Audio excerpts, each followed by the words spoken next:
All right, guys, how are we doing? All right, welcome back to the podcast. Doing it a little early than usual. That's okay because over here in Oklahoma, we are snowed in.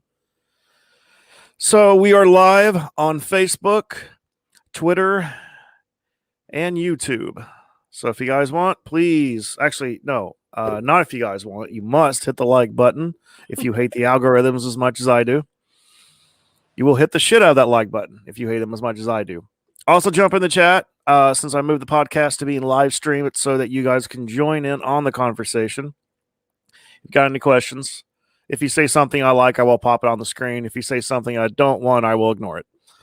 So, all right. All right, let's jump in, man. We got our guest. She is in California right now, if I'm not mistaken. Yeah. I escaped the snow. Yeah. All right. So just introduce yourself. I go by the name of Mizere. I'm a hip hop artist out of California, traveling artist as well. I do my own tours. I did manage a few artists, but I kind of got away from that. It was a lot of drama, so I was like, nah, I don't want to do that no more. Too much for me. Right. Talk about how you got into music. Let's see. I was about 16. I had got kicked off the basketball team for bad grades. And my brother and his friends would always freestyle and do music. So I was like, fuck it. Why not try it? So I just started rapping with them, and the rest is history from there. Cool. So how did you get into recording? Do you have a story about the first time you attempted to record on your own, or did you start in a studio?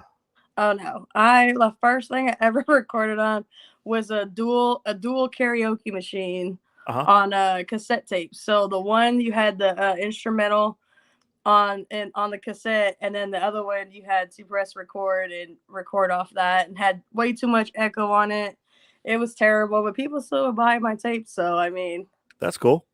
It wasn't too bad, I guess. I've been meaning to ask that more because when I started in high school, we had one of those boom box. It had the CD player on top. Okay. And then on the bottom you had two cassette. You had the cassette recorder, and on the right you had the cassette player. So what I did was, me and my friends were trying to make mixtapes back when they were actually mixtapes. Right. And I figured out how to take two cables, plug them into the back of our PlayStation, because we were playing MTV Music Generator, where you can. It was like Fruity Loops before Fruity Loops. Yeah, you can make beats on there. Yeah. Yeah, so my brother used to do that. Yeah. Mm-hmm. Yeah, so we figured out how to do that. Where we're able to, so we would record those, and then we would play tape, and then there was a little plug-in for a microphone, and so I would duct tape the microphone. This was like an old Radio Shack handheld microphone, not a condenser mic. Right. This was before I knew what condenser mic was. And so we would duct tape them to the handle that we'd use to carry the boombox. So we'd use that as a mic stand. And then as I got more familiar with it, I bought a vocal effects processor, so that way we could get reverb and echo and distorted, any kind of vocal effects, because that was the only problem we had, was that we had really dry raw. But yeah, that was my first attempt at recording. I know everyone's got their story, so yeah. Okay, so what about shows? When did you first start to do live performing? That was a while. I mean, I was I want to say I was 24. Okay. I mean, and now I'm about to be 40. So I started doing shows in Fresno, the Fresno area in California. And then I started buying onto shows in LA, but that cost a lot. But I always thought, well, LA, the shows are probably big, and it's LA. Everyone wants to do shit in LA. I mean, they weren't bad shows, but they weren't great either. You know what I mean? But at that time, I didn't know what was what. I remember when I started doing my first shows, I didn't know you couldn't rap over your vocals, because no one taught me anything. Like when I booked shows and stuff, I didn't know anything about what you were supposed to do, how long the sets were, all the stuff like that. So after my first show, they're like, "Hey, you're not really supposed to be on your vocals," and I was like, Mm-hmm. "All right." So then I got Yeah. off them right after that. I was like, "I don't Yeah. want to be embarrassed," you know what I mean? So I was like, "Okay, so I guess you're not supposed to do that," you know? Man, So I gotta say, was it directly after people told you, and then you kind of understood that more? yeah. Because I can't tell you how many times that's been the discussion, and a lot of rappers get really, really in their feelings if you tell them, "Hey, it would sound better if you didn't rap on vocals."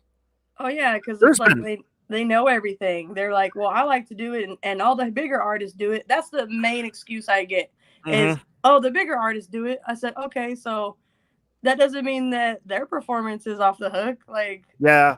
I I feel like it's never, lazy. It's just I lazy. never, I never, I don't know. I never really got into it. Like, I don't want to drop any names, but there were big name. I don't want to bite me in the ass later. So, and this is nothing against said artists, but there were a few that I liked, and then I had the opportunity to open up for them, and then it was when they got on, they still did a good show, but it was more of man, I expected them to sound better, and these were artists that in studio, so I didn't really understand like obviously they know their songs. I Right. didn't really understand the need for it, like you know what I mean. So maybe it's just something they did early on, and no one, they never thought, well, we'd sound better without it. I don't know. It was kind of a weird thing. So yeah, when I see big name artists do it, the only the only time it makes sense is like mumble rappers, because half the time they're really just jumping around and all that kind of stuff. Well, then they But have a lot of effects on their vocals as yeah, well, so they definitely don't sound the same at all. So it's yeah, like, a lot of them can't do it. I get auto tune guys seeing them do it, but then again, you can get auto tune pedals. Actually, tell you yeah. a funny story. Um, Travis Scott actually canceled his Tulsa show here a few years ago. And when we found out why, and it was literally an hour before the doors were supposed to open. I don't mind. I'll name drop Oh Travis Scott. wow. I don't care. But I'll name and drop him. I don't care. But no, he canceled the day. I think the hour before they're supposed to open doors. And I don't know if this was true, but what I was told from a few sources was he canceled because his auto tune pedal wouldn't work. Oh wow. I said, well, then send somebody to go buy another one. You got money. Right? There's, Don't you got there's, people for that? yeah, don't aren't they prepared for? I don't know. It was kind of weird, and I was like, so there's not somebody on his team that are going to be like, so sing without it. Right. That's something I would say, and then everyone. That's something I usually say in certain situations, and everyone gives me that dirty look. I'm like, what? He can sing, right? What does he need it for? But of course, it's part of said art style, so I get that. But at the same time, like I personally feel like, granted, for us, like our music starts in the studio. I just think it's impressive that when you can bring it to the stage, and where you're not restricted to the studio magic, if you know what I mean. Yeah, like there's a Yeah. lot of songs that I perform like perform myself that I like better when I perform as to that hmm I've recorded it. hmm And that's just my preference, you know. I'm like, man, I kind of should have said it like this then, you know. But you know, Yeah, yeah. Let me see. Let me see what else. Well, anyway, so we got into that. So the main topic of this is how to tour on your own, which is something you and I individually have done, and actually, you actually tour more than I do, and I think you tour longer. I'm like a 2 week max, and then you know, I've toured for a full month before, and I remember after the 2 week span, I was kind of ready to come home. So. yeah, I mean, it gets, yeah, after 2 weeks, I kind of get like, you know, but it depends how far out I go. Cause if you're going to go out that far and you have to come back that way, you hmm might as well fill those dates in. And so that's kind of usually what I do. As far as touring, hmm that's why it's usually a little longer. And then sometimes I won't have any, and there's supposed to be days off, and then people go, "Oh, why aren't you coming here? Or I can bring you here," or something like that. So then I end up Yeah. putting more shows in there, and I'm just like, all right. Yeah. That's good though. That's it's haven't done it from like the bottom when you're struggling to find cities to fill these Oh dates. yeah, So whenever you're hitting you up, it's like, man, you should come to my city. Like you have this date open. Like those are usually pretty good problems. So yeah. unless they're expecting you to drive 5 hours for a small door deal, then it's like, okay, And I'm like, nah, I can't really do that. well, see, that's the tough conversation. That's like the tough conversation because I had to do that. That's why I kind of talked about touring less, and I didn't mean touring less, just meaning I was just going to be smarter about it because I got into the whole fun of it of touring and doing shows.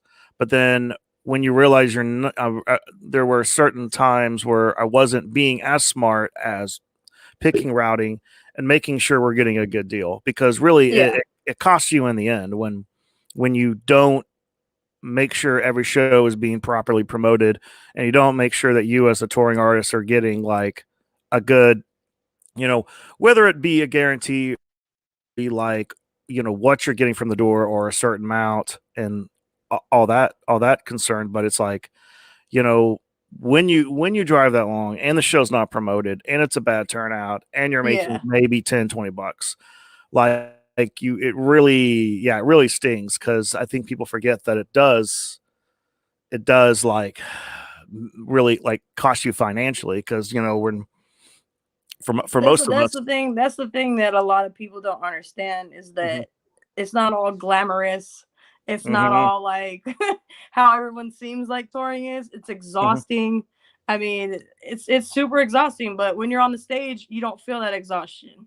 Then when you get off stage, Hmm. you have that adrenaline for a little bit, and then you're tired again. So it's like, Yeah, and yeah. you spend all your money, and that's what I said. I put every dime I have into my touring, and I feel Hmm. like being on the road, it sells more my music. I do sell online, but it's not I'm not good with that. Like Yeah, it's not good it's enough for me. it's two different grinds really because like making making money or living, with your music online, there's definitely a lot more avenues than there used to be.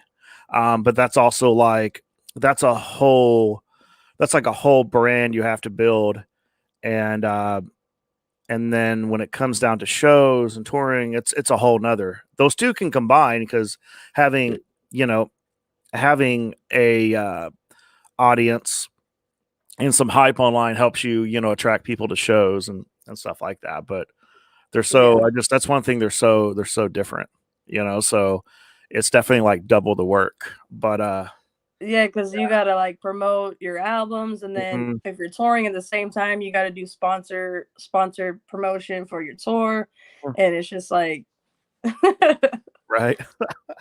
Talk about so what have been the trial and errors for touring, for doing like touring on your own?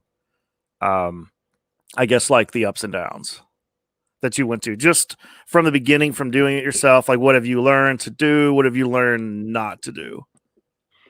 Well, what I've learned is to get your contracts right with the venues, because if those aren't right, they can just drop your show and you'll get Mhm. nothing out of it, and you've already booked your hotels there, stuff like that you can't get refunded for. I've come into a lot of that, and just I pay attention more to who I book now as well as openers, because a lot of them it's just really disrespectful kind of stuff, show up like an hour late and Mhm. thinking then that's okay. And then they want you to change the lineup when you've already made the lineup. And it's like, I don't have to accommodate you. And they'll be Right. like, well, I have hella people coming. And then, I used to do that. I used to push them back, and then nobody was coming for them. So now Yeah. I'm just like, look, this is the lineup. It ain't changing. Don't even ask. Yeah. Like, I've don't even I've ask. heard I've heard that. I've heard I got a lot of people coming and yeah, I could I could have a whole podcast about all that stuff. So Yeah, I know all about that. Um, all right, so we talked about that. So what would you what would be your advice? Because really, like, kind of where I'm at on this podcast, especially on subject matter, is this. I took notice that there were a lot of younger, up and coming artists that follow me, that I have on Facebook, that I have on Twitter and YouTube and all that, and I'm working with a lot of them at shows. I do open mics, so I meet a lot of them. So I've been kind of using this so the artists or anyone involved in the industry that has experience, such as you, such as a few other people I've interviewed. So it's really kind of an educational format. So what would kind of advice? So for anyone listening that wants to tour on their own, never done it, probably doesn't, other than contracts because that is important, and obviously pick the right locals to open up for you. What would you do as far as advice for them starting out trying to tour and you know get the best results possible? Well, I would trust, I would tour with people you kind of trust, Mm-hmm. because it you know, and being on the road, depending how long you're on the road, I usually am on the road for about a month, and you kind of get homesick. A lot of people, like, I've had artists buy on the tours and they're down about themselves. A lot of people weren't vibing with their music at first. And I told them, I said, you know, some people have different opinions, but don't let that get yourself down. You Mm-hmm. know, and a lot of people get scared to invest their money into a tour. But the thing is, if you want to grow your fan base, I mean, it's at some point it just depends what you want to do. Do you want to be a rapper on just on the internet, or do you want to take your music serious and actually have it as a career? So that's what I usually say. If you're really serious about music, touring is really the best thing for you to do, and you have to invest. I mean, basically that's the main thing, is just try to invest in yourself and your music. I mean, and to hit the road, like I said, it's not all what it's cracked up to be. Mm-hmm. There's ups and downs of it, as far as there's hardly any people at the shows. You know, sometimes the venue doesn't have the sound that they have stated on their stuff. So I learned to bring a PA system, so I Mm-hmm. purchased that. I would bring my own microphones, just so you have that and you're not using other people's equipment and stuff. I would definitely get merch if you're gonna tour as well. You gotta have something because you gotta eat. Mm-hmm. So if you're investing all this money, definitely have that, and definitely try to reach out on social media and find out where your fans are at, and try to pinpoint those places if you're gonna tour for the first time. Try to pinpoint those places and try and go there and do and go small. Don't go big. Don't go crazy. Oh yeah, that okay. Yeah, I definitely got to chime in Yeah. on this. Yeah, I advise everyone to start off small. The, the big, this is one of the big flaws, and it happens in music, but I think hip hop has it the worst. Where I think people are trying way too hard to impress. So when they Yes. first jump into it, they want to say, "I'm doing it big." I Mm-hmm. I've advised against this numerous times. I said there's no shame in doing it small because if if it hits if you hit it and something great happens and you get on something, you get on some big show with Tech Nine or something like that, or if you end up knowing somebody who knows something and you get on a tour with him, Ritz, I'm just throwing names out, you Right. know, there's going to be a lot of hype over that because people remember when you were doing it small. Now you're opening on this strange music tour.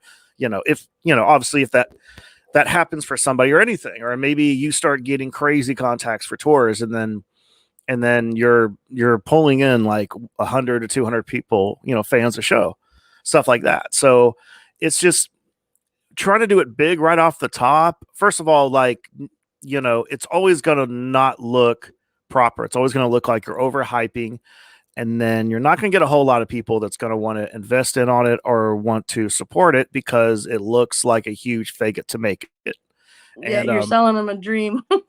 yeah, so I definitely, and there's a lot. I mean, man, there's so many. I remember, I can't remember which artist said this, but I remember someone did an interview where he remembered Macklemore performing in the city.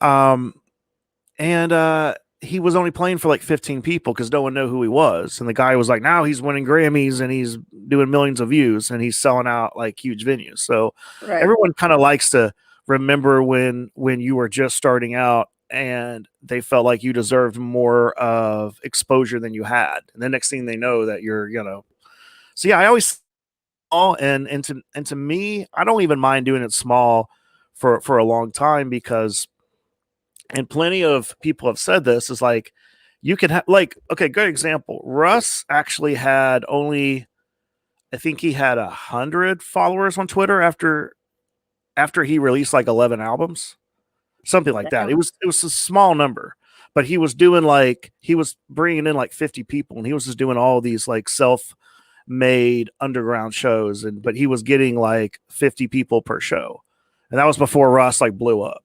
And he's someone else. Like he does a lot of interviews. He tells a lot of industry secrets. So Nice.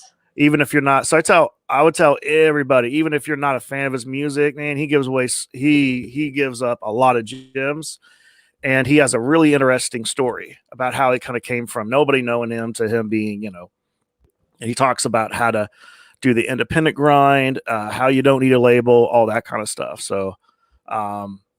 So yeah, Russ is a good industry artist to follow.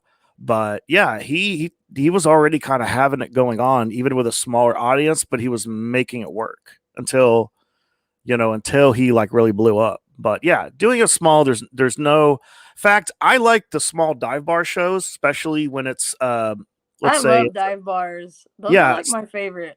especially when it's like maybe a 95 capacity and then there's like 88 people and Yeah.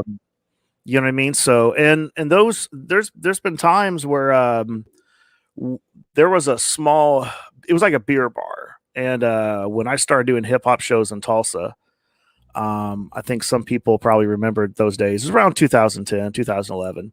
And it got to a point where our audience was getting we were packing out the bar, so we had to move it to a bigger venue. And those are always good problems. That's a sign of growth. Yes. So That's a yeah. great problem. Yeah, I mean, there's nothing wrong with doing it small. Trying to think what else you were talking about within there because I definitely had some. I definitely had some my own opinions to chime in on.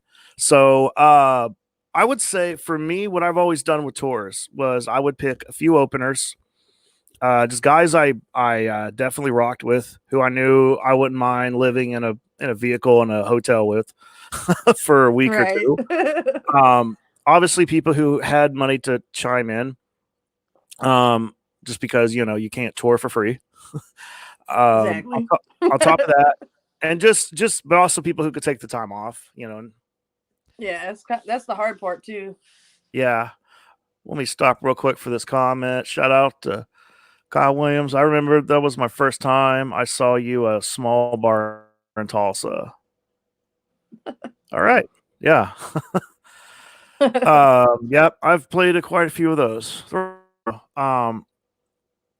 So yeah, so I usually do that, and I usually say, okay, here's the expenses. I lay it all down for them. I'm a very open book, and so I'll say, all right, here's the expenses. I'll lay it down. Okay, really, it's gas and hotels, and I try to Yes. get the best deal on hotels. And then lovely gas prices. So there's that, and Those fluctuate, so it's kind of oh hard to. God, yeah. It's so hard to know how much gas money you need. I remember I actually did a show in California. It was last year. It was around my birthday. I was on a vacation trip. Prices started to rise up, but when I got to California, I was just like, "Holy fuck! How do you people survive here?" Exactly. It's like okay, so gas prices now are like $3 a gallon in Oklahoma, and pretty much among the Midwest. When I go about north, like usually Nebraska, Iowa, it's a little higher. But what was it? California, I think it was like 5 or 6 a gallon, something like that. Yeah. Yeah, it's pretty bad. It's So it's like at 4 something. It's almost $5 right now. okay, so pretty close, yeah. Yeah. So yeah, that's what I usually do. I lay out the expenses, and then I'll calculate. Now gas. It kind of depends. I try to get a good, depending on what vehicle you're taking. I try to get a good idea of like, what's it gonna cost to like fill it up and Is it going to be 30 or is it something? So I can usually calculate how much gas we'd probably spend a day, and then I'll have an estimate of everything will cost, and then I'll try to make it where all of us chime in each, which includes me, of course. And I make it as even as possible. Right. And so I'll have it set up where, like, okay, so if the tour is going to cost about, I'm throwing random numbers out. So let's say it's about 1,000. So I'll calculate what's the even number that everyone pitches in.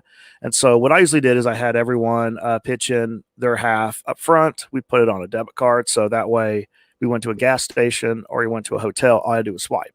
So that's kind of the last tour I did. That's what I started doing.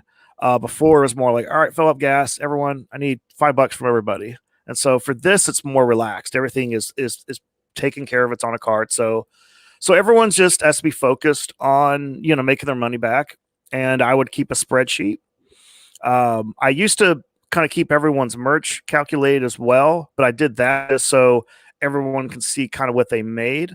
So I stopped doing that because I actually had a friend who has more touring experience than me say that actually is a whole different income. And so he said you should just calculate what they're getting paid each, like off the door, pre-sales, however the show's done, tips. Right. So it was like, okay, so we started doing that, and so I just keep a spreadsheet. So whenever the promoter paid us, or if we had someone running door 300, and then I would, so we'd calculate that, and I'd always keep the spreadsheet, so that way I always made it as easy for my openers as possible. Tour mates, I mean, whether I'm headlining or not, but I would always make it where all they really had to focus on was just performing and just enjoying their time. So I always try to make it like easy for them, which I would end up putting a lot more pressure on myself. Yes. You know what I mean? So I know the feeling. But the cool part is some of the guys that brought on tour would want to do things like I had a tour mate who wanted to do the driving. So, which made things easier for me because driving gets stressful after a while, especially. So, especially in certain states. Absolutely. Yeah. Fort Worth, Dallas, Texas, one of the worst highways ever. Worst traffic. Yes. I'm sure there's worse, but definitely in the Midwest, Dallas, Fort Worth on the.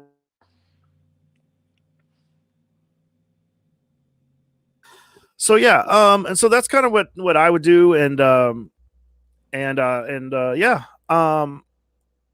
so what was some other things you learned like on the road as well? Anything in particular, like a first time, like something that happened for the first time, and talk that you would want to avoid, and then talk about one that was like eye opening, and you're like, wow, I need to do what I should try something to make sure that happens more often. I know that's kind of a twisted question, but I mean, kind of eye opening, I guess. Yeah. Just like sometimes, like when I work with promoters, a lot. Like I did this show in Medford before, and they had a promoter and everything. So I go to check in. He wasn't even there, and it was literally like trying to set everything up. The show was, had to start in like an hour, and he wasn't there. So I was like, okay. And then I go talk to somebody else. The sound guy was like, okay, well, I could set up. I said, all right, well, I don't really know what's going on or anything like that. If the promoter is not there, I don't know what's going on. So I don't know. Like, I think the thing is with me is the promoters, I don't know, they get on my nerves because like you got one job, know, and he didn't promote it at all, didn't share the flyer one time. Didn't have anyone working the door. So there was people getting in, not paying. And it was a shit show, dude. Yeah. I swear. I was like, man, I don't know. So the promoter thing's kind of, I don't know. I've learned to, if I'm going to work with one, like there's a lot of shit that I go over. And if I don't feel right, I'll drop the show if I have to, because it's really just not worth it for me to put my time and effort into things. And it's just, there's no, What Man. of I've dealt with this before. I know when I first started doing my own touring, didn't know anybody. Didn't. I mean, we were just. I mean, like at the time, I was picking up dive bars, pizza restaurants, coffee shops. Which don't get me wrong, those shows were kind of fun. But I knew no promoters. I really knew no local artists in the area. So I would get lucky where someone would say, "Hey, I know so and so from Fort Worth, Texas," and I think we did oh yeah, vinyl. We did a vinyl shop in Arlington, Texas, which Oh, nice. I mean, small turnout. We had to run our own doors. So one of my openers who was running merch for me, we kind of just switched shifts because that was the only way we were going to make anything. And there was a there was like a gastro pub, like literally like right out the door. Like it was inside of it. It was part of a shopping center. Okay. And so it's just like right across. It was a gastro pub. The food was amazing. And then they'd serve beer. You can get a PBR, or you could get a you flat tire. Just name any kind of beer. And then there was like kind of a little like fancy, like kind of upper class bar. It looked kind of like a kind of like a college bar, but it looked like it was designed like some rich dude's like study room, if you know what I mean. It was really Yeah. nice. It looked super nice. So he said, "Hey, we don't, it's a vinyl store, but you guys can bring in beer if you got, and which I thought was kind of weird because it's like, man, what if someone has too much to drink and they spill beer on your vinyls? So, but they're super Right. nice. They had it was all white. The whole venue was all white, and it was a vinyl store. And I wish I had money on that tour because there were so many because I have a record player, so I'm a vinyl collector, and there were some I wish I would have bought while I was there. That and they're no longer closed. Pandemic took them out, from what I understand. Oh So, man. but it was cool. It was an and they had the stage, the sound system. It definitely was not a sound system that could hold a hip hop performance because there was just a lack of subwoofer. So that's something I learned, getting a PA of my own, which you Yes. discussed earlier. So it was kind of hard to really get the really like bassy, performances and music So in, it but sounds flat. yeah, oh yeah, it was real distorted, but it was fun. And then there was a tip jar there, and so some people would tip us. So a lot of college kids, because one of the local openers, he brought like a good crowd. He brought his college friends, so that's kind of, so we did some stuff like that where we just kind of made it work. You know what I mean? So for a lot of it was us just playing for whoever was at the bar. So, but I eventually made friends. So I'd meet an artist who had a following. He's friends with this artist. And so I said, well, tell you what, do you just want to play the promoter and the street team's job? And I said, I'll bring you to Tulsa, and I'll take care of you if you can take care of us here. And so I started slowly kind of doing that. And so I would have local artists who have done the promoters thing before. That would work very well for us. So, and then I'd eventually meet someone, say, hey, I know a promoter, you're trying to go there. And so I'd meet an actual promoter. And then he would set the show up for us. He made sure we got a good guarantee. So that's kind of my story of how we kind of went from not really knowing what we're doing to a point where, okay, we're starting. I know what I'm doing now. It's just knowing the right people. But and then now I have a few friends who book indie tours for a lot of artists now, and even for their own friends. And so, I just pay them a little bit just to kind of play the booking agent and say, hey, I need this date, this date, this date, this date. And then like in Right. about a week, you say, hey, I got this. Okay, I got you here on this city you requested. You guys get, I'm throwing numbers out. You guys get 300. This one, you guys get 100% of the door. This one, you get, and then I'll end up, and he'll say, hey, talk to this person. I know where you guys can get good local openers that will promote, and that's when things got better. Um, one thing I definitely learned was not bringing a whole lot of openers. When you're operating on door sales or you're operating on tickets, and there's like 3 or 4 of you, it's a lot less. And especially with me, and I kind of split with everybody, it's a lot less. So when I switched that up towards the end of last year, it would probably be me and one opener, and it was a lot easier. So, and I know Yeah. not everyone handles the money the way I do. I guess I'm, so, but to me, it was like I tried to be like as fair as possible and so forth. But I just made it as equal as possible, for me and for everybody. But that, and it's bringing quite a few openers helps more people to help throw down for the expenses.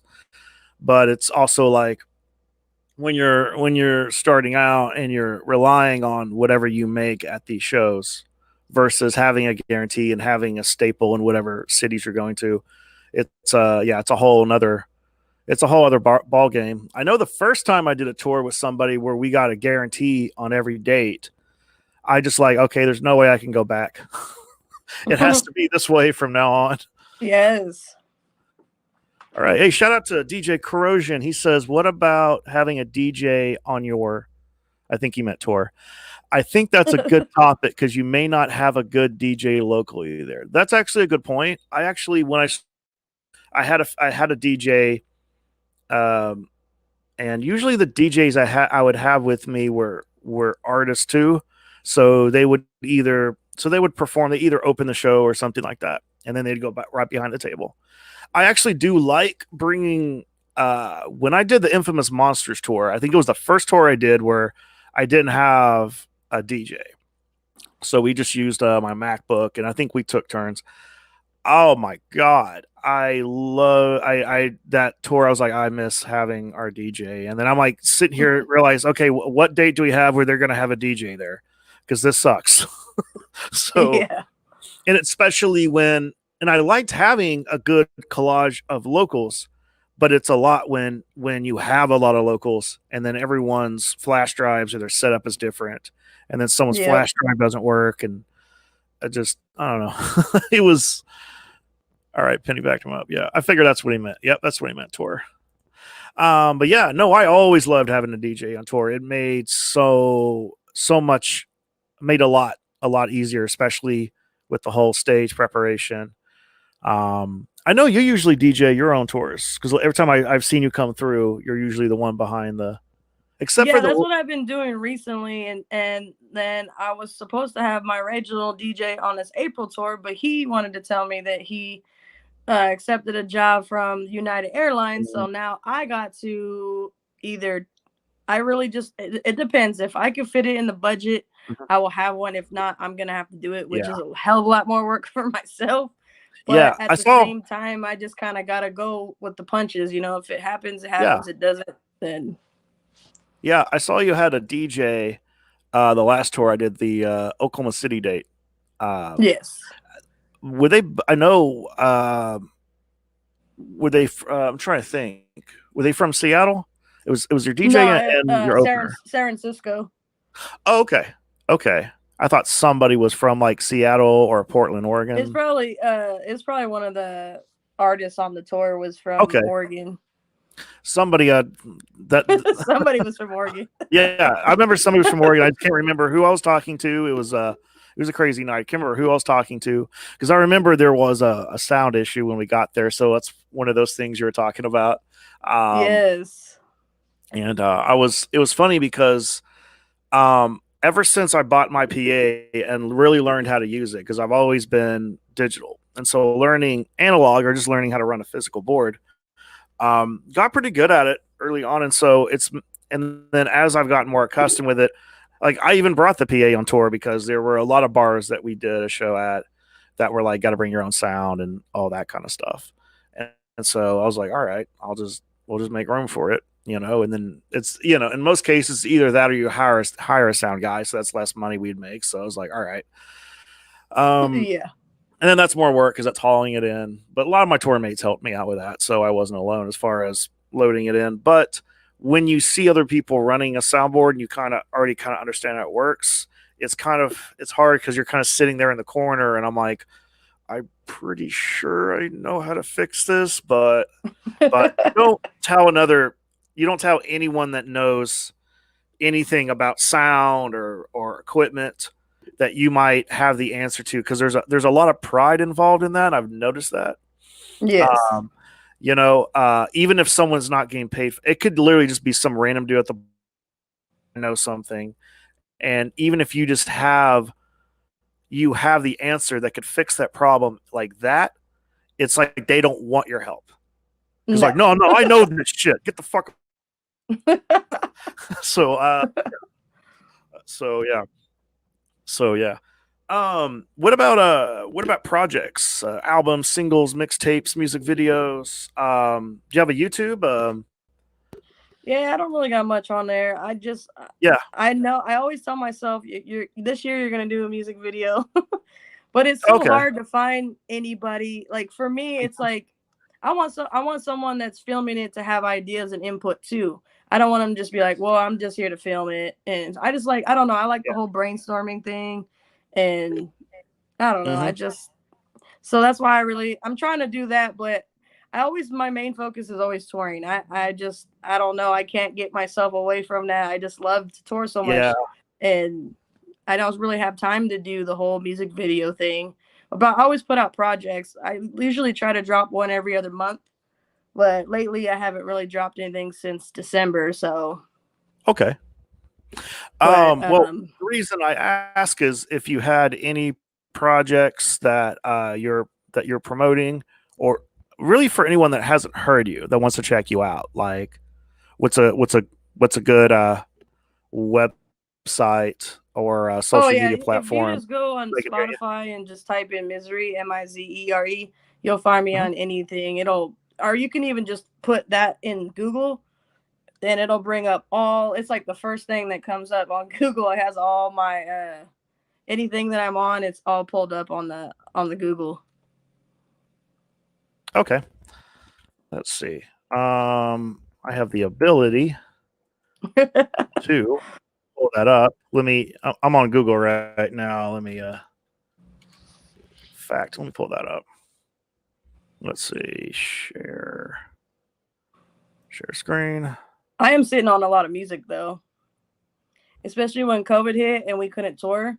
I recorded like multiple albums, so I'm just like sitting on them. And you know how when you create something and you're just like, I'm not sure if I want to drop that right now. Like you Right. get in those music moods where you're just like, I don't know if it's the time I want to drop that or this.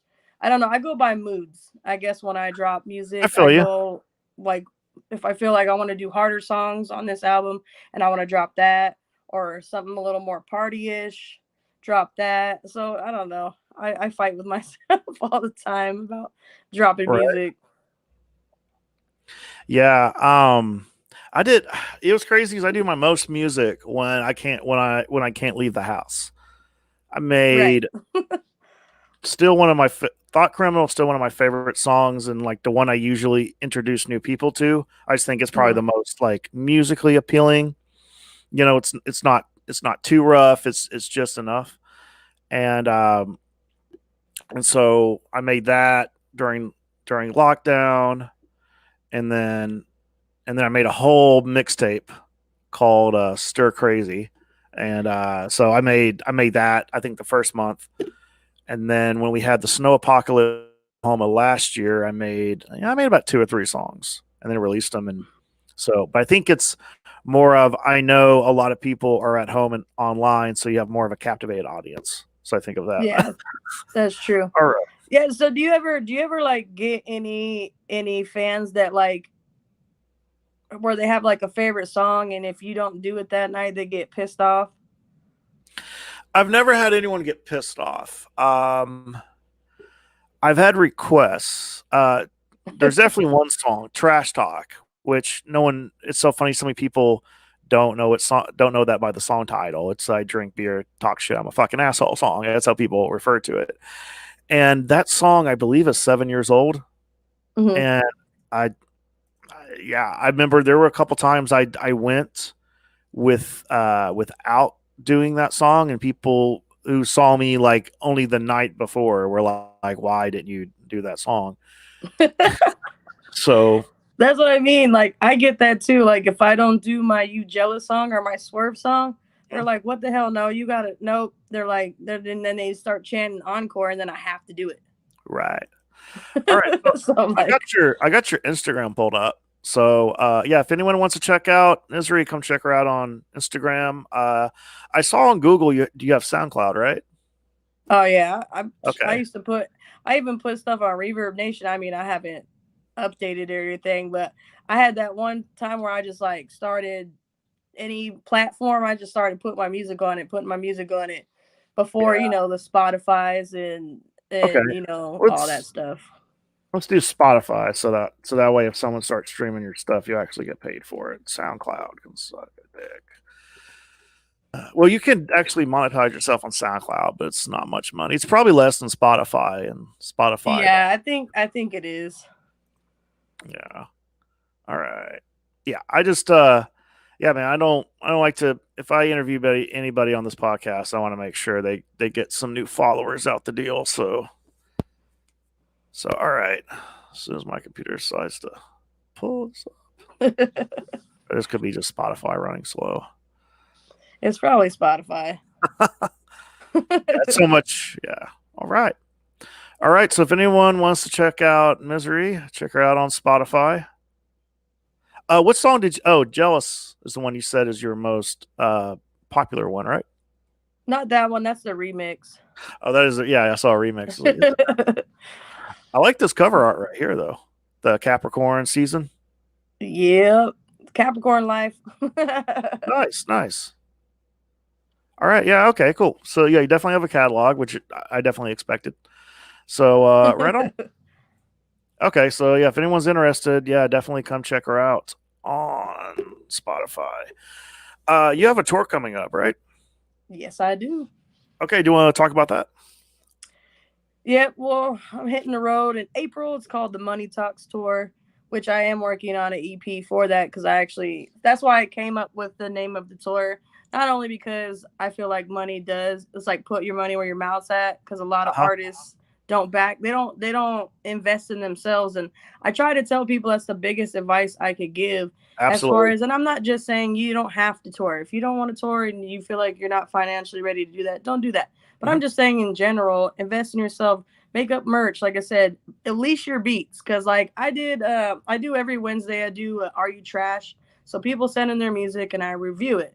Well, there's people sending them in and there's tags all through the beat. And I'm just like, I just like I turned it off. I was like, do you really think someone wants to listen to a song that has someone's tag in the whole song? Is it just, Oh I yeah. don't know. Every no, those are funny. It's like every four bars, it's just like it's like broadcasts on the beat. You hear that Yeah, and every I'm four like, bars. how Now did you even record on that? there's some producers who do that, and they kind of work like I don't know if you're familiar with Kato. Yeah. He yeah he's done it with like Jaron Benton, and Locksmith, and a couple rappers I like. Hmm. He's actually done that like even on their beats. And that's kind of like his but that's at the beginning. It's like Kato Right. on the track, bitch, and he has Jaron Benton do that, and that's just kind of his. I guess it's kind of his brand, and so to me it's different than when you're hearing it all the way and they do that on purpose because they're like, well, if you're not going to buy the beat, then I'm just going to make it where You're not gonna you're just going to steal hear me it. all through the yeah. I think let's see, is it Ronnie something? He made the beat to Machine Gun Kelly's Rap Devil. And he Right. has a tag where it's some girl go, "Oh my God, Ronnie," or some shit like that. And at the very beginning, the funny thing is, I don't know how people know this. It's Ronnie something. I have to look it up, but he made the Rap Devil beat, and I believe he made the beat to Eminem's response, which was what was it called? I haven't heard that song in forever. Something Kill Shot. Yeah, kill shot. Yeah, so tell people like that's why I always thought there's something definitely funny about that whole beef. Is like I don't know, they both used the same producer. I don't know. That was funny on that.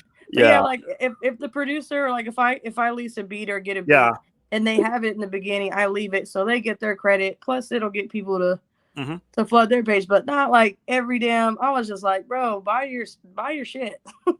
Invest in it. You know what I mean? Like people don't understand. And then when Yeah, people want free stuff, they want free merch, stuff like that. I'm like, I don't mind doing giveaways every once in a while, but like support your friends, support your people. Like if you really want it, buy it. It's not like, our prices are astronomical, and like you don't go spend all this money on a $300 pair of Jordans, or you go out to eat at Applebee's. I mean, that's like what, 50-60 bucks right there. Like, Yeah. you know, I always That's say that support your friends, support your people. If you don't, and the saddest part is the people that support you are not even your friends. yeah. You know. That's actually reminds me, one of my biggest flaws about touring is that I love to try new places or eat Uh-huh. somewhere. Um, and yeah, so it's always certain restaurants, and yeah, that's been my biggest complaint with people that tour with me. It's like, okay, you're always picking like, restaurants where meals are at $20 each, the cheapest. I'm like, I know, but and I try not to eat. I try to eat at least relatively healthy because it's real easy to eat junk food on tour. Oh So I yeah. try to go somewhere where I can at least somewhat either have a steak or a salad or something like that. So I try not to. I try to avoid the fast food as much as possible, and you get what you pay for. So, but yeah, the That's the, true. the buffets are my favorite though, because so I'd say about like maybe 13, uh, 14. Well, that's not that cheap, but you get a lot of food for a decent price. So, but yeah, I always kind of try. Yeah, I try to avoid the drive-throughs as much as possible. So yeah, that's my biggest flaw with touring is now tacos is not too bad. All fuzzy tacos is my favorite. So, and we just don't have one in Tulsa. So even if I'm in Oklahoma City or I'm definitely in Texas, yeah, fuzzy tacos is the shit. That's, let's see. Well, we got about 10 minutes left. Is there anything you want to plug or any kind of subject you want to jump in on? No, just I'm Something that I don't know. What's something that you feel in this industry needs to be talked about and it just gets swept under the rug? I don't know. hmm, that's a tough one. Yeah, there's a lot of them. Here's one I want to jump on. I think you can relate to it too. Um, I think for local artists need to be trained more on how to respect touring acts. There's definitely been a couple tours where me and my guys did get disrespected, unfortunately. Um, a lot of it is I think a lot of it is just a lack of education. It does not matter big or small. If you have a touring artist, that's still an artist that's on tour, and I've seen it happen to other touring acts that come through. Um, so big or small, that's still a networking opportunity, and there's still just and there's a respect thing as well. So I think a lot of them is like they won't acknowledge you. They'll walk by your merch table and give you a shitty look. Yep. They'll make sure they pull as many people out when they're not performing or when they're done. That's happened a few times, and just really just a huge disrespectful tone. I've dealt with this a couple times. I've seen it happen to other touring acts. So it's the same mentality. You treat the janitor as you would the CEO. So you treat the indie touring act as much as you would treat Drake or Eminem or any big name that you had the opportunity to open up for. And unlike them, you don't really have a chance to personally network with them. With No. these underground and indie guys who are doing it DIY, you do have the opportunity, and they're doing something I would think you as a local artist would want to do eventually. So um, that's always been a thing for me. Anytime, it doesn't matter if you've never heard of them. It doesn't matter if they don't have 500,000 views on YouTube. Has everything to do, especially if you think they're talented, especially if you from. So I definitely think more local artists need to know that that's actually a pretty good opportunity you have to be a part of a show that a touring package is a part of. So that's something I've been wanting to implement, and I've done shows with local artists who are like the second we pull up, they're there to like, want anything? Do you want a drink or something like that? And they're asking tons of questions like, hey, I'm thinking of touring too. What do you think I should do right off the bat? And stuff like that. So those are the guys that have the right mentality. So yeah, I kind of Well, wanted I always try to tell people too, like, that so they'll come up with an excuse. Oh, I gotta leave. I can't stay. It's like, first off, why would you even book yourself on a show if you know you can't stay the whole night? That drives me nuts. I feel Yeah. like that is not a good excuse for me. Yeah. And like you said, the whole disrespect thing, I just recently had that happen on my last tour multiple times, and I just got sick of it. So what I started doing is I started performing first, and I started when I wanted to start. And if anyone showed up late, they'd get pushed to the back. And I was like, you're lucky you'd even get to perform, because I'm sorry, but if you show up an hour late and you expect to get the same slot that I gave you, it's not going to happen.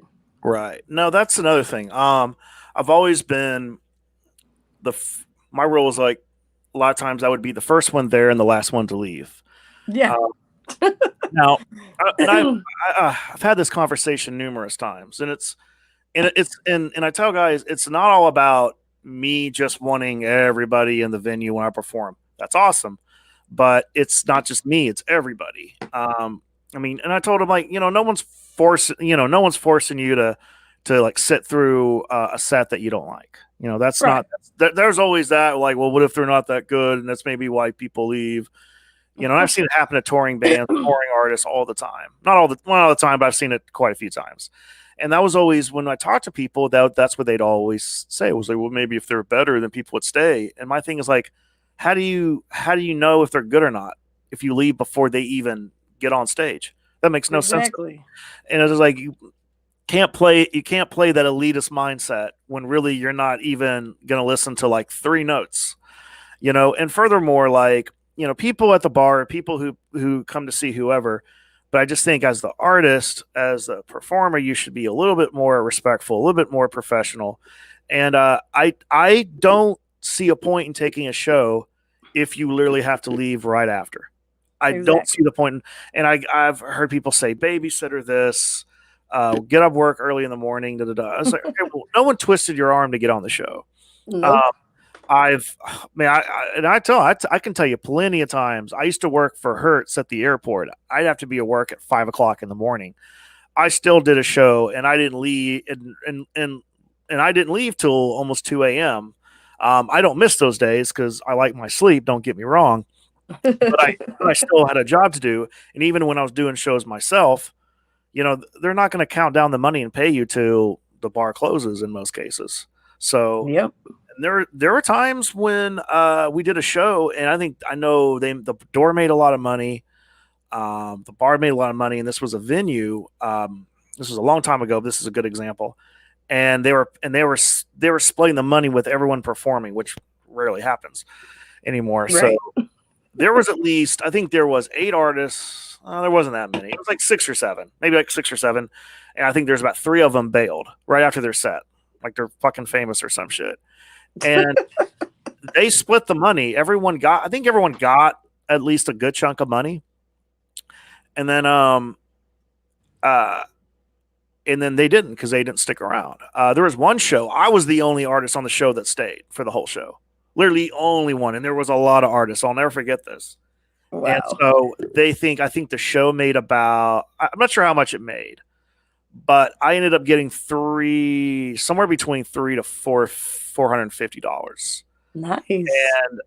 And he said, "Oh, by the way, a good portion of that was going to be split amongst the other artists, but they decided not to stick around." So, Yep. and I never shared that story because I'm not a gloater. I'm not going to rub anybody's face, but it made me realize just how much these guys inconvenience themselves. And I remember there was one rapper I had this conversation with, and he was like, "I got a life. I got other things to do," and I'm like, what? What else do you Then have to music's do? not for you. I say It's music's not. not for you. A lot of them bounce. I've seen this. A lot of them bounce to go to the club next door or down the street. And I'm like, this is Hmm. just a glorification thing for you. You're not actually really in this for the art, or I the feel music. like people just want to feel like they're important, like they're like they're the shit. Yeah. It's like, Not to mention that I have a merch table. I bring it to every show. I have a tip jar, So to me, and there's a lot of times where I'll do a set and then the show will last for another 3 hours. And then later down the line, someone will come to the merch table.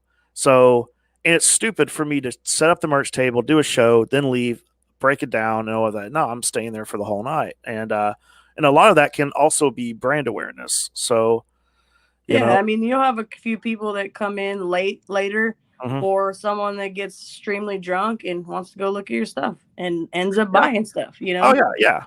And just overall, and yeah, you understand like the perception there is when people see that you're about the show, and because they see a lot of rappers who are all about themselves.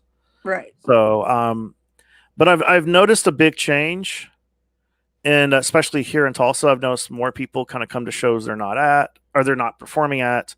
Oh, that's They good. come they come to a lot of they stick around a lot longer.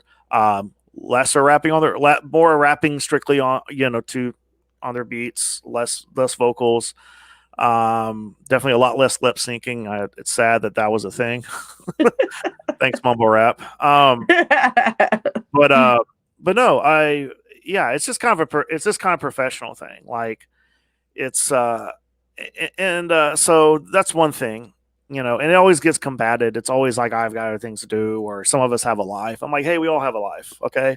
You know what I mean? I Right. know, and that's the thing is I've been told that by so many artists who leave after their set, and I always it always irritated me because I'd be at a show, I'd be in some city, fucking 8 hours away from home, and the whole time waiting on the tour, I would get messages from artists just tell me how dope they think I am and da da da. And I was like, all right, this is gonna be a good night. And then every last one of them at the show were like, okay, well, I have to get home. I got kids and work in the morning, like literally after their set or something. I had to go to work, or I heard every excuse in the world. And I'm sitting here like, dude, we've had this show for a whole month. You've had time to prepare for that, So, Exactly. that's why a lot of times, a lot of that you're dope or all that just I It's don't know. just words. It's just words because there was two artists that night that did stick around, and I knew one of them had four kids. So that excuse didn't happen with them. They were already kind of had that preparation to kind of be there, and they were cool people to hang out with. They watched our sets, we watched theirs, and so and obviously everyone has their personal life things with jobs, kids, family, and that's totally understandable. But like, you're not able to like leave your job, all the time. So I personally, this is my stance. I personally think if you treat this more as a career and less as a hobby, it will become more of a career for you. And that's something I Exactly. personally have learned is like, and that doesn't mean being a dick. That doesn't mean, if someone says, "Hey, we're doing this open mic, open jam, feel free to come and do a couple songs," and then your response is like, "Okay, how much are you going to pay me?" Right. An open mic, like we're just inviting you to come be a part of it. So, It's but called open mic. yeah, I've had people say that to me. I was like, "Really, dude? Like, I don't do that to you." So, no, That's I'm not. like saying like, "Oh, you want to come karaoke? Well, how much you pay me?" Like, what? Yeah, that's to me that's different when the whole thing when you talk money is if you have something to bring, like for me, if I want one of my homies to come from out of state here, I make sure they're taken care of. I make sure I do my best to cover their travel expenses, where it be gas, maybe put them in a hotel and stuff like that. So Mm-hmm. to me, that's kind of a respect thing because it does cost money to travel.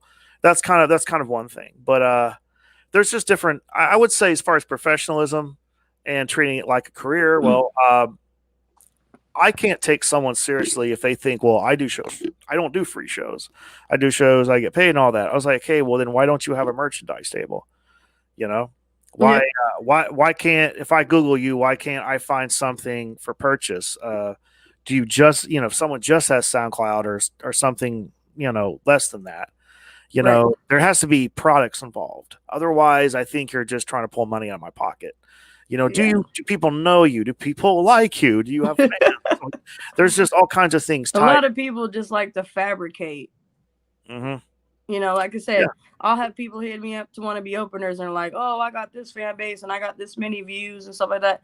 That doesn't mean that you're bringing that many people out to a show. In Yeah. my opinion, that's not. And then the worst thing I hate too is when an artist has a shitty excuse and they bail out the day of the show. So I could have put someone else in your 15-minute set. Hmm. You know what I mean? That and it's hard to find someone last minute. I mean, some people are prepared like that, be like, yeah, I'm down. But sometimes it's really extremely hard to try to give someone an opportunity when you filled that spot, and now I got to try and make up for Mhm. that. But sometimes you just it's not feasible. You can't do it. That's very true. That's very true. No, I've had yeah. The cool. That's one thing I have to say about Tulsa lately is I've because I can recall so many times I've had issues with local artists, with opening, with they're gonna show up late, with I'm Hmm. gonna bring so many people, and then they want this slot, and they're like, but you don't understand like how many people are gonna pull up for me, and I'm just like, dude, I'll believe it when I see it. I had to say that to someone. Exactly. I'll believe it when I see it. I was like, dude, I've heard this delusional talk a million times. And I told one guy this, and he got pissed at me. And I told him, look, if you are actually bringing this many people, and they miss your set because you're not playing at 11 o'clock, then I better see at least 50 people at the door pissed off that they missed your set. Right. That's to me, that's a fan base that came to see you. But even then, you knew what time your set was for about a couple weeks. Like, so that show I'll never forget. And my managers had to deal with that when he was doing shows, and it was nonstop. And my thing is like, there's just people that are just destined to do it at that level, and there's some that just are not, and it's really a mindset thing. Yeah. Because I mean, I don't know. I try to, and that's another reason why I do this podcast. So hopefully, those that are just kind of getting into it, get the right mindset, and uh, and just realize the difference between reality and delusion. And Yes. because Please. there's a lot of there's a lot of delusion out there. And but I would say, well, at least the past year or so, I think Tulsa's hip hop scene has not gonna say there aren't a little delusion floating around, but overall, I've been able to realize like who is good to like work with, who's fun to work with, who knows, who knows when to be professional, who's really working on their craft, and who's really working to network and get known to help us, keep the scene fluctuating, because it hasn't been easy since the pandemic. But a lot of these Tulsa artists I'm working with, and I think I know you've done shows with a few of them when you come to Tulsa, and so yeah, a good chunk of them right now. I don't want to say the word chunk, but a good good group of them. It's I been know, and I like doing Tulsa more than yeah. OKC because I've done multiple shows in OKC, and it's not good at all. And Okay, see. everyone keeps texting me, "Why aren't you coming to OKC?" I said because nobody puts effort into it. No one has anyone show up. So it's like for me, it's like I'm traveling and I'm not even making what I put into going to there to do a show. So if I can't even break even on that, and I can't, it's just not feasible for me to go there and do it. So I rather just do Tulsa. The energy's better, in my opinion, just all around. Like it feels better than going to OKC to do shows. Okay, see, some of their artists in Tulsa have really kind of combined really well. Um, there's, I definitely say, some of my closest friends that are artists in Oklahoma City end up coming to Tulsa quite a bit. Norman's kind of been the place. It's kind of been the for Oklahoma City. One thing that Oklahoma City has a problem with is a lot of, and this is I mean, and this is no finger pointing involved, but a lot of it's venues. But I think a lot of it is just venues are not able to stay open. That's one thing I've noticed. It's always been a fluctuating change of venues and Right. and stuff like that. But Oklahoma City had a really good hip hop scene going on. I think one of the main guys that were running it, they had some personal things, so they stepped out of the scene. But when they were kind of really like, they were able to kind of get people hyped up and come to shows. So so yeah, Oklahoma City kind of has gone through kind of like a tough time.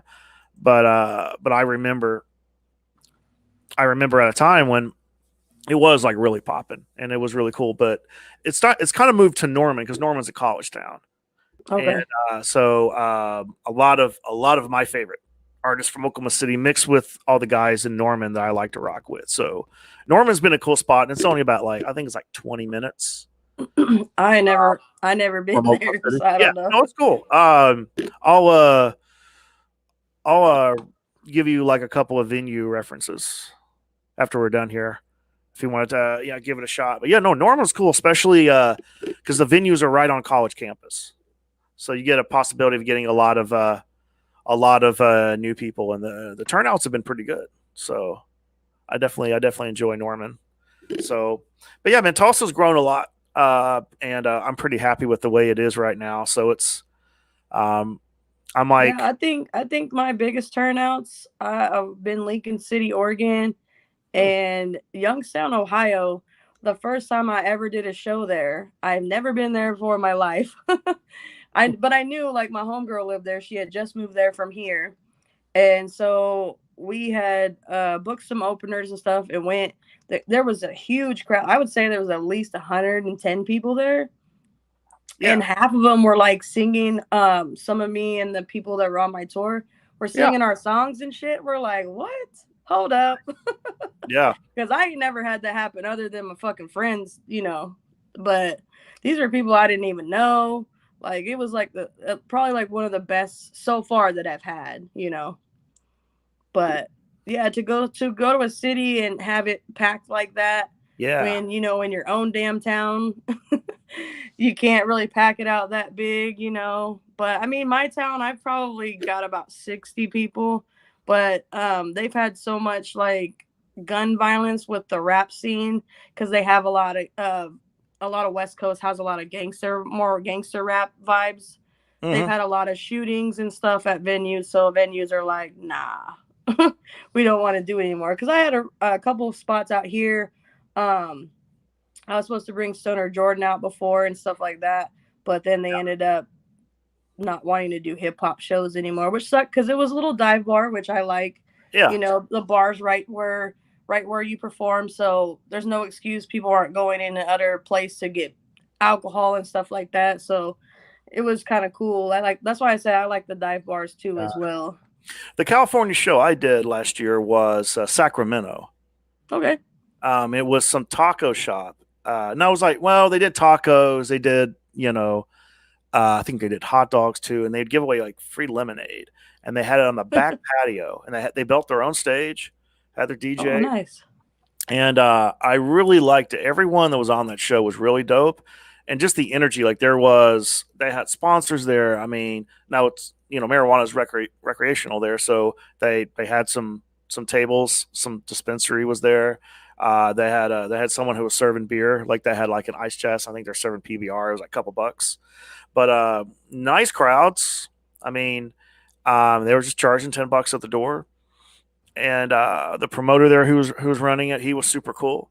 And I was the only one. I mean, no one knew me. Like I was completely, so I had to I had to make some friends so I didn't feel so like because I'm easily introverted, so it's I get a little weird when I don't know anybody. So I had to break out of my shell a little bit, but everyone was cool. The DJ was awesome, um, and just the energy. Like this was a good example of what we're talking about just a little earlier.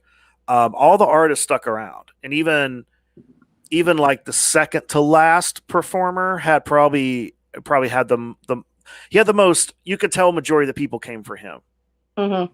and so they knew his lyrics and stuff like that. You could usually tell like who most of the people kind of came to see, and then but he stuck around for like the act after him. They all stuck around. They were watching everyone. I had people coming up during my set, and just really good vibes. A lot of support. So I definitely like. I don't know if that I can't say if that's Sacramento hip hop scene as a whole or if it's just that particular camp. But I'll It tell you that. probably was that particular because Yeah, a lot of times out here they don't stay for shows, but yeah, Sacramento does have a lot of venues too. But mm, that's good. That means you you came to a yeah, good yeah, show, yeah. It was someone cool. that I would knows say what that they're, you know. I would say that particular camp, definitely overall, like it was really cool, and not to mention there were a couple artists who had merch too. A lot of times I'm the only one, so. Um, but no, it was super cool. And then they said, "Hey, we're taking an intermission break. Come get you some free lemonade."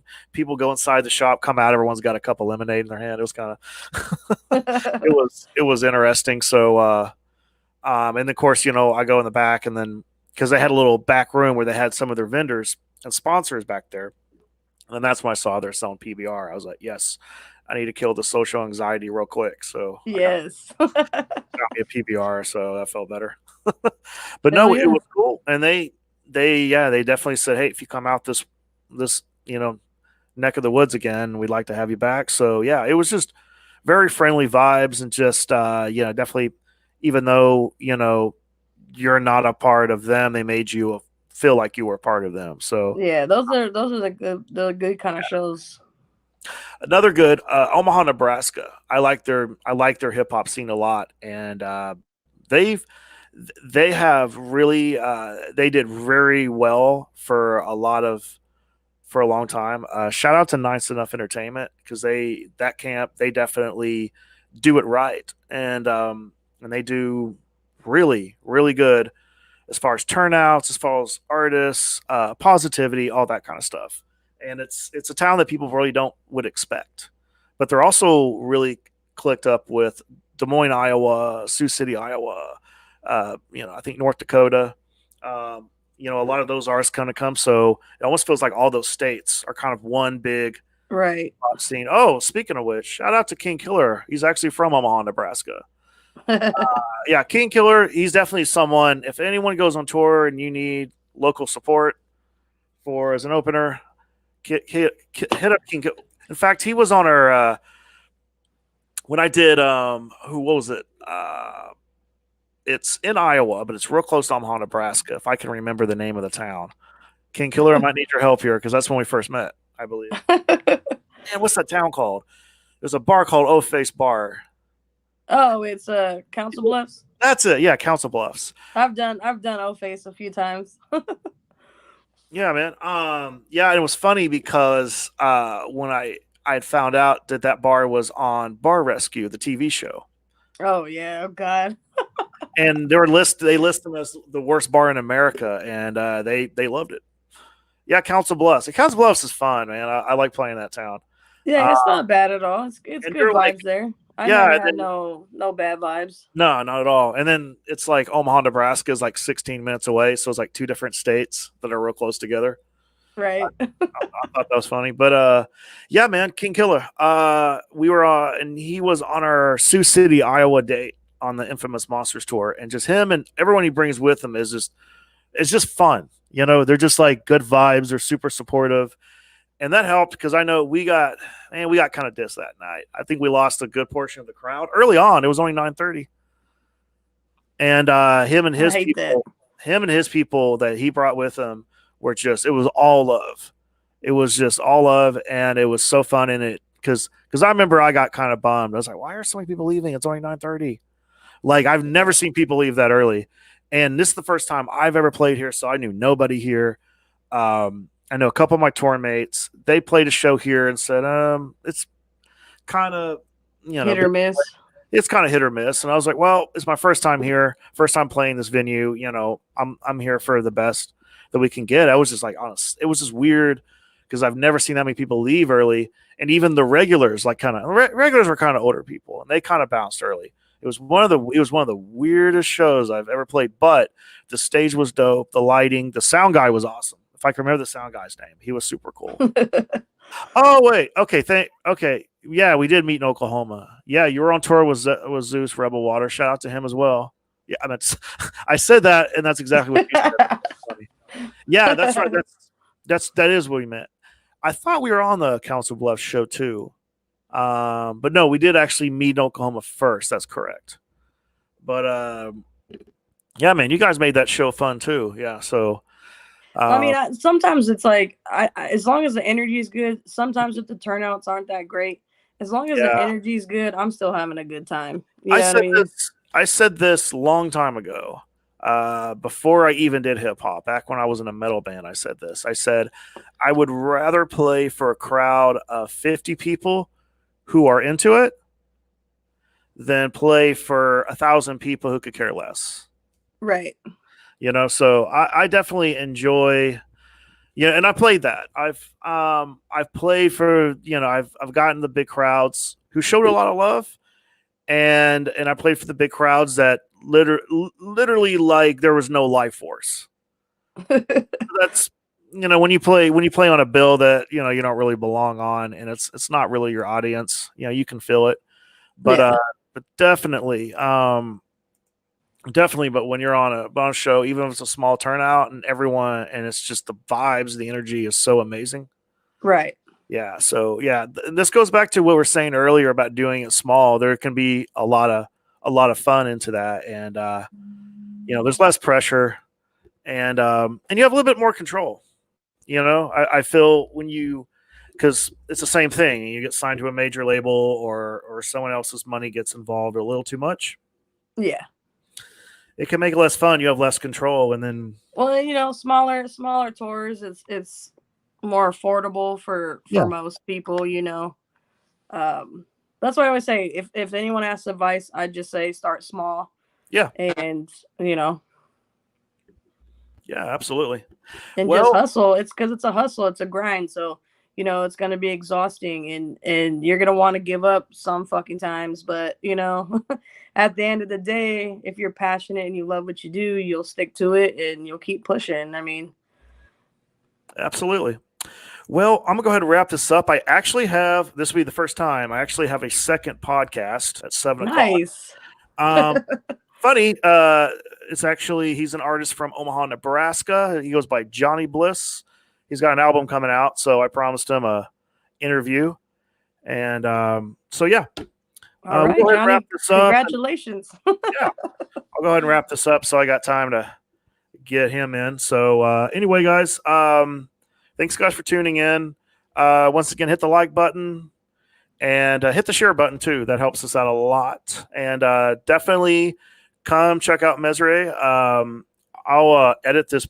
I can't do it on YouTube, but if you're watching this on Facebook, I'm gonna tag her, or if you want to share the post, that way, if you guys that are new to her, you can check her out, follow her, find out when she's going to be touring in your city. So come out, show some love, stay for the whole show, and Yes. and all that good stuff. So anyway, Mizere, I'm gonna go ahead and wrap this up. You have All a right, good man. It was a pleasure. All right. Peace. Peace.